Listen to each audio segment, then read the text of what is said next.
Kita ke informasi lain, pertengahan Oktober lalu seorang siswi sekolah dasar berusia 12 tahun asal kota Cimahi, Jawa Barat tewas akibat ditusuk seorang pemuda saat pulang mengaji. Peristiwa yang sempat menyita perhatian publik ini terekam kamera pengawas. Berbekal rekaman CCTV dan jejak digital, polisi meringkus tersangka pelaku penusukan. Lantas apa motif tersangka? Berikut penelusurannya dalam ulas kasus.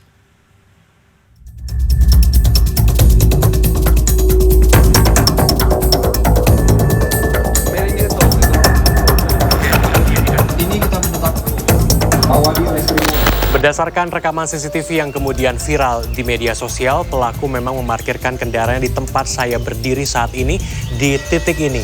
Dan selanjutnya pelaku kemudian berjalan ke arah kiri ke Jalan Mukodar Tengah 1, ke lokasi yang kemudian saya sedang telusuri saat ini. Dan memang menurut informasi yang kemudian kami dapatkan, pelaku baru melakukan aksi penusukan terhadap anak perempuan berusia 12 tahun ini di titik ini. Ia melakukan penusukan terhadap bocah tersebut. Bisa dikatakan pelaku melakukan aksinya cukup nekat karena ini merupakan sebuah kawasan padat penduduk dan penerangan juga cukup memadai. Tepat di sini ada lampu penerangan yang kemudian terlihat, dan yang disayangkan memang pada saat kejadian kondisi di lokasi ini cukup sepi. Rabu malam, 19 Oktober 2022, sekitar pukul 18:30 menit, kamera pengawas di Jalan Mukodar Tengah, Kota Cimahi, Jawa Barat, merekam peristiwa tragis yang menimpa Putri Syakila, seorang siswi kelas 6 sekolah dasar. Korban yang berusia 12 tahun dan temannya sempat berjalan bersama sepulang mengaji sebelum akhirnya mereka berpisah di ujung gang. Beberapa saat, seorang pria bersepeda motor diduga pelaku terekam memasuki gang di lokasi dan memarkirkan motornya di pinggir jalan. Pria ini lantas mengikuti korban. Apa yang diperbuat terduga pelaku tidak terekam CCTV. Selang beberapa menit kemudian, CCTV merekam pria ini pergi ke arah Jalan Mukodar Raya. Sedangkan korban berjalan terhuyung ke arah rumah sambil menenteng kerudung.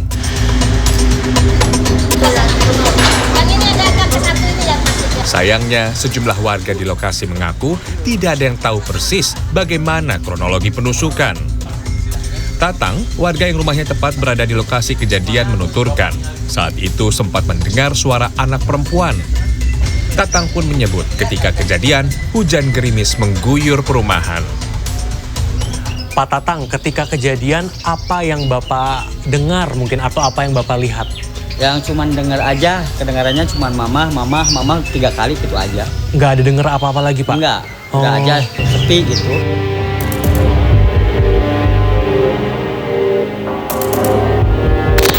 Korban pun diketahui sempat berlari sejauh 150 hingga 200 meter sebelum ditemukan tersungkur di tanah.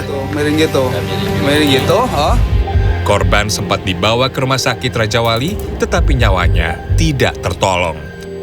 Dari hasil otopsi, korban tewas akibat tikaman senjata tajam di punggung. Jenazah korban dimakamkan di Cianjur, Jawa Barat.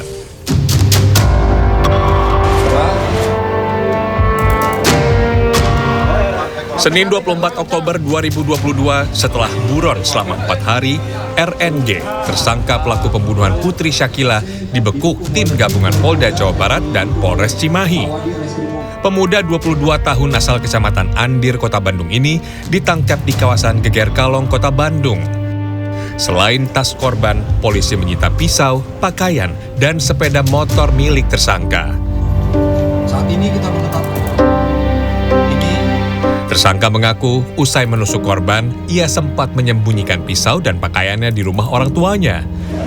Polisi kini memeriksa orang tua tersangka karena diduga ikut menyembunyikan barang bukti pisau.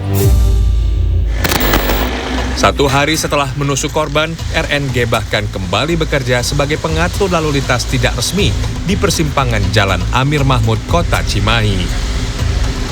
Berdasarkan keterangan dari pihak kepolisian, 1 hari setelah pelaku melakukan pembunuhan dan penusukan kepada bocah berusia 12 tahun di Kota Cimahi, dengan santainya pelaku masih melakukan aktivitas seperti biasa di titik saya berdiri saat ini, menjadi seorang juru parkir dan juga Pak Oga di kawasan Amir Mahmud, Kota Cimahi yang berbatasan langsung dengan wilayah Kota Bandung. Kasat Reskrim Polres Cimahi AKP Rizka Fadila menyatakan identitas tersangka pun terungkap karena pada Juli 2022 aplikasi Google Maps merekam foto tersangka ketika sedang mengatur lalu lintas di Jalan Amir Mahmud. Kepada polisi, tersangka mengaku nekat menusuk korban lantaran ingin merampas ponsel korban. Tersangka emosi, sering diejek teman-temannya karena tidak punya ponsel. Namun ketika menggeledah tas korban, tersangka justru tidak menemukan ponsel incarannya. Awal tersangka dengan beberapa kawannya itu nongkrong-nongkrong sambil minum minuman keras. Kemudian pada saat si tersangka ini mau pinjam HP, kemudian salah satu saksi ini mengejek lah, masa tahun 2002 ini tidak punya HP. Nah, mungkin karena terpengaruh oleh minuman keras, akhirnya terbesitlah niatan tersangka ini untuk memiliki HP, tentunya dengan cara yang tidak benar. Jadi menurut saya, kita perlu melakukan studi lebih jauh. Karena jangan-jangan bukan cuma orang ini yang punya, kan kita juga sering mendengar ya, remaja naik motor, kemudian orang tidak dikenal ada di pinggir jalan, dianiaya, ya, bawa samurai, sakitin orang yang ketemu di jalan. Adakah hubungannya antara mereka yang melakukan kekerasan secara random itu dengan dia? Sehingga kalau iya, maka ini bukan kejahatan pencurian.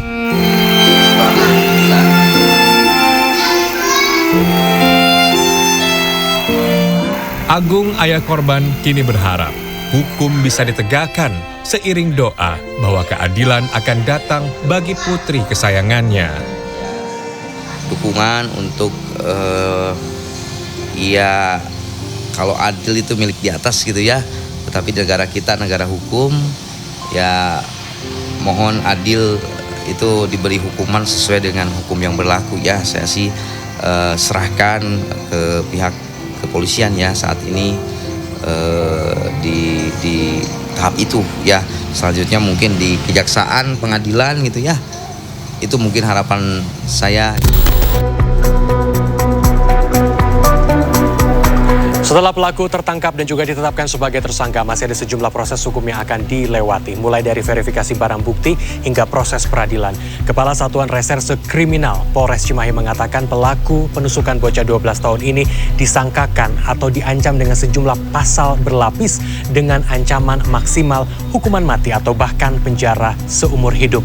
Dari kejadian ini kita tentu saja berharap agar kejadian serupa tidak terjadi dan juga kita harus tetap waspada dimanapun dan kapanpun kita berada. Kiki Aryadi, Sidki Irfan, Cimahi, Jawa Barat.